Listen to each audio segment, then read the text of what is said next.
Good morning, everyone. How's your weekend? Want to learn something new? Today we will read a poem. So if you're ready, let's start. Before we begin our course, I have some questions for you. I hope you can think about it for a little bit. So, can you remember what choices have you made in the past that you feel most unforgettable, happy, or regret? Also, should people be free to make their own choices, or is it better to follow parents or society?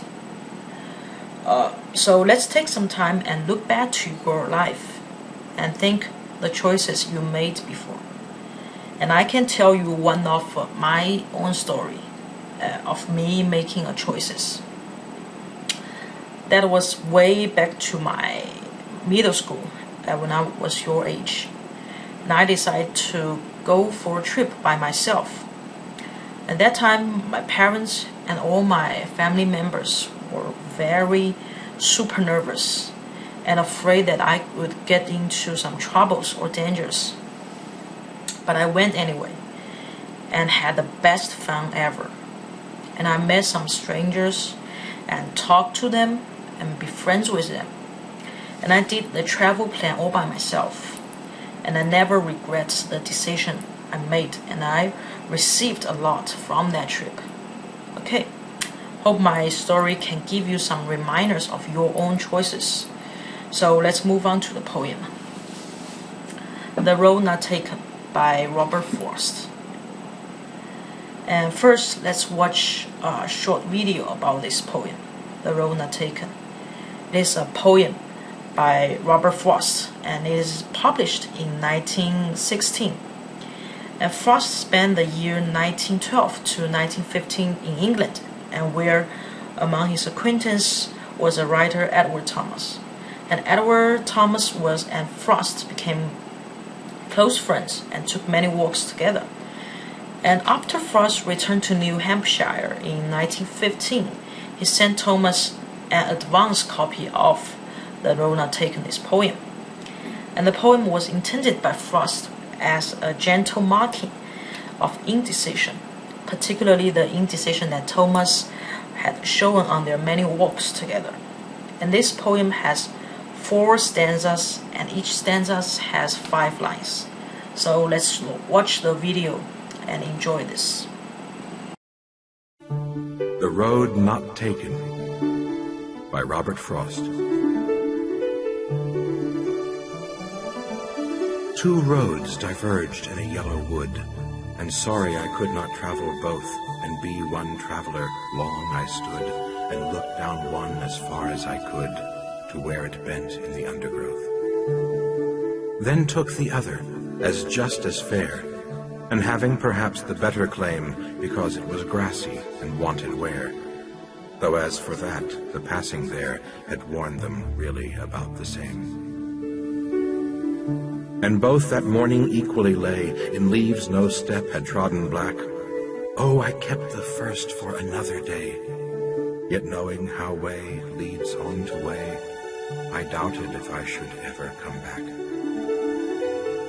I shall be telling this with a sigh, somewhere ages and ages hence.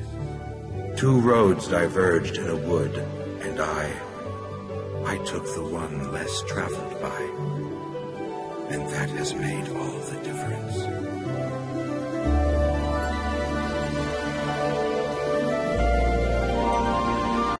Okay, so let's analyze the poem stanza by stanza. 2 roads diverged in the yellow wood, and sorry I could not travel both. And be one traveler long I stood, and looked down one as far as I could, to where it bends in the undergrowth.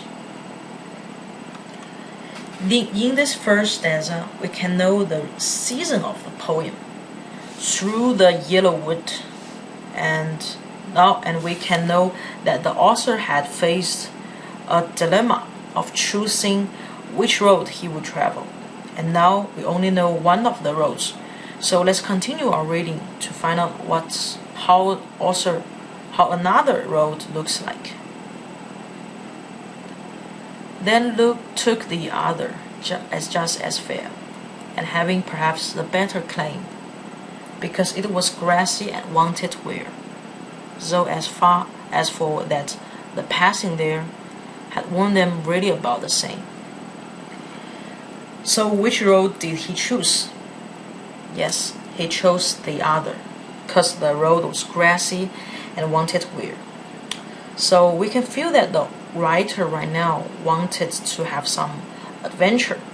But what happens after him choosing the road? Was he regretting? Let's find out. And both that morning equally lay. In leaves no step had trodden black. Oh, I kept the first for another day, yet knowing how way leads unto way, I doubt if I should ever come back. In this stanza, the writer gives us more information about the road he chose and more reasons for why he chose that road. But we can also feel that he was regret about not choosing the first road. So he wished to come back someday. But however, do you think that he can come back to walk the first road? What does the stanza reveals in real life situations? Can you think about some examples or experiences you had before? Someone said that life is a one-way ticket. You cannot relive your life. Just like the road not taken, you can never come back to take the other road. So let's move on to the last stanza. I shall be telling this with a sign. Somewhere ages and ages hence, two roads diverged in a wood, and I took the one less traveled by. And that has made all the difference.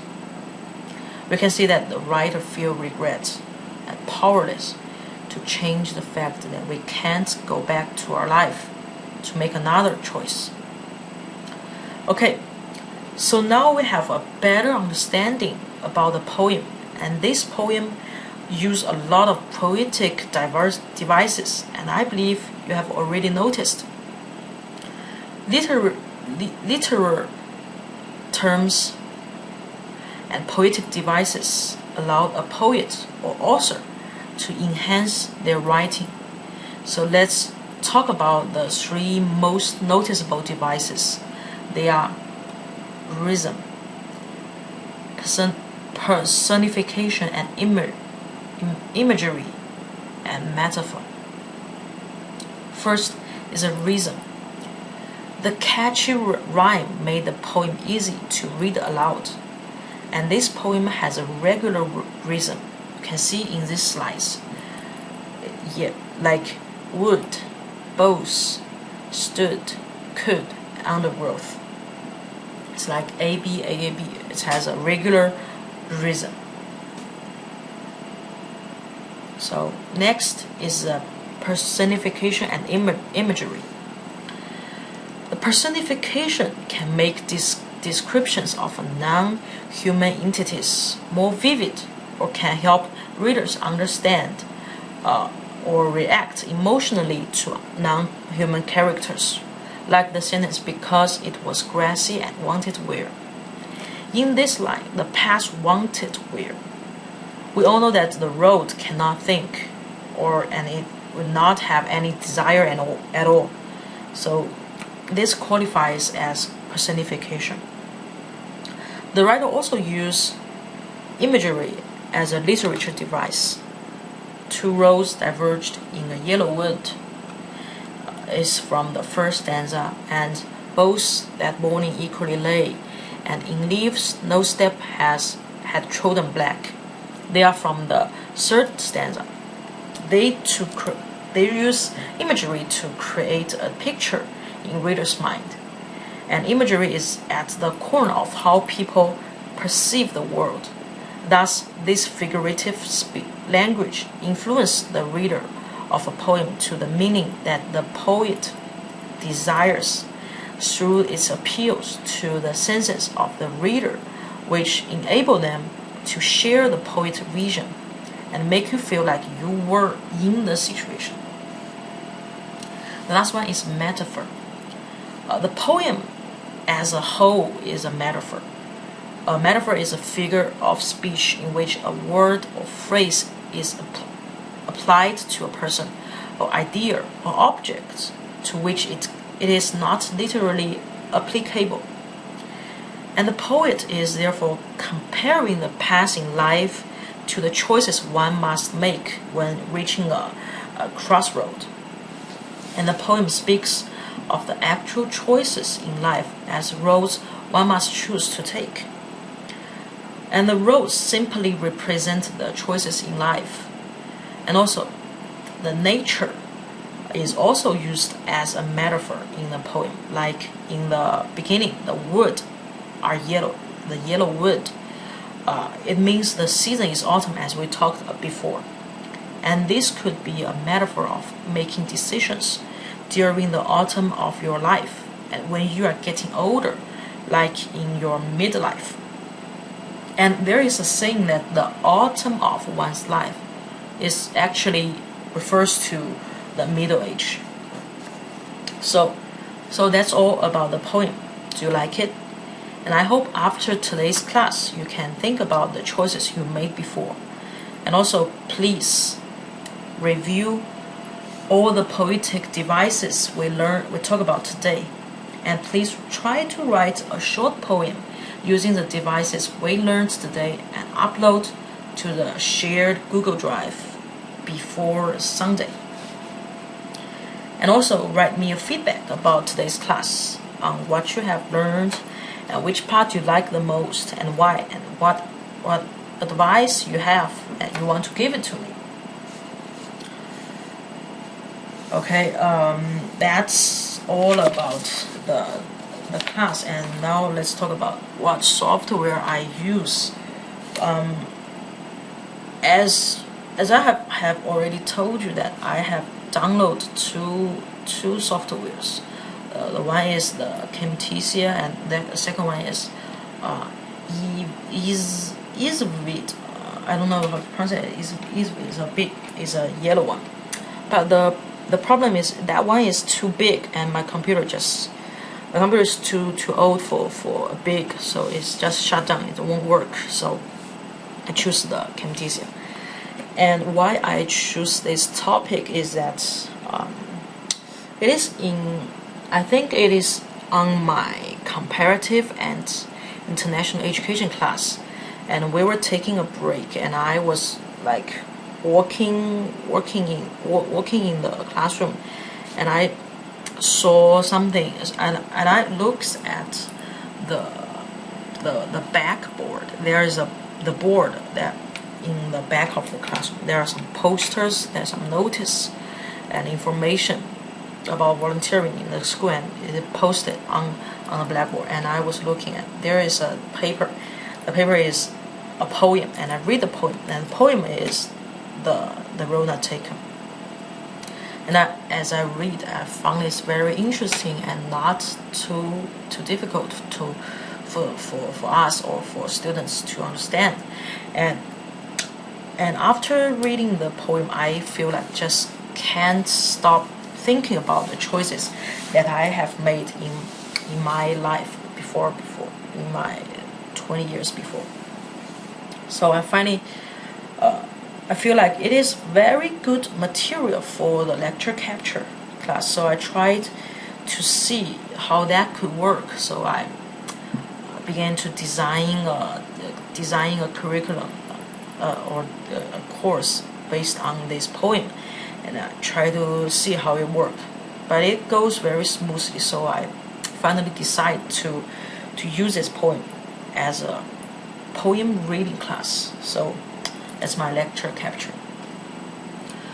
And how was the use of lecture capture benefit for my topic of choice? I think that when the course requires less interaction or conversation or communication among students and the teacher, the lecture capture is a very good teaching method nowadays. And this topic of poem reading, it doesn't really need that much of group works or communications. So it more rely on students' personal thinking and their own ideas and understanding about the poem. And teachers need to give lots of informations for them. So I think it is good for the students. They can learn anywhere, anytime. And also it is very convenient for the teacher as they can record this video anytime, anywhere, and using the internet to provide every useful materials for the class. So I think lecture capture can be benefit for the particular parts of the course. So that's all about my lecture capture. Thank you, Professor.